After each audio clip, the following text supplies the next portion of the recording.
সর্বদাই মানুষের সাথে মানুষের পাশে টিএ নিউজ। আমার বিরুদ্ধে একটা মহিলা মানে আইএসএফ এর একটা মহিলা আমার বিরুদ্ধে মানে একাধিক অভিযোগ।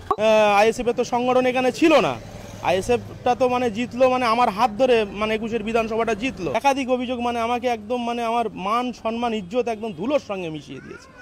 তো আমি সেটা দেখার পরে যে রাজনীতিতে কাদা ছোড়াছুড়ি হয়, কিন্তু এতটা যে জঘন্য এই যারা আইএসএফটা করে সেটা আমি কিন্তু একদম ভাবতে পারিনি।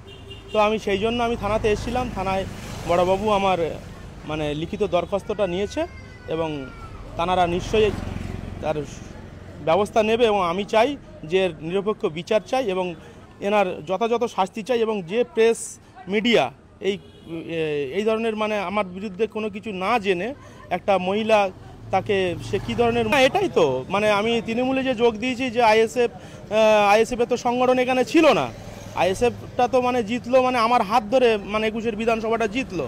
এবার যখন দেখছে যে আমি যখন একটা শাসক দলে চলে গিয়েছি, ওদের থেকে যখন লোকজনগুলো ভেঙে সব আমার দিকে চলে আসছে, ওরা তখন কি করছে মানে একেবারে মহিলাদের বোরকা পরানোর জায়গা আজকের মহিলাদের দিয়ে আমাদের এই নিরীহ আমাদের মানে একটা ফেজে আমাদেরকে মানে কাদা ছেটানোর চেষ্টা এবং মানুষের নজরে আমার যে ইমেজটা আছে সেই ইমেজটা বরবাদ করার চেষ্টা, যার জন্য আমি মানহানি মামলা দায়ের করেছি। আজকে প্রশাসনের ওপরে আমার নিশ্চয়ই আস্থা আছে, প্রশাসন সঙ্গে আমার কথা হয়েছে এবং আমি লিখিত দরখাস্ত করেছি।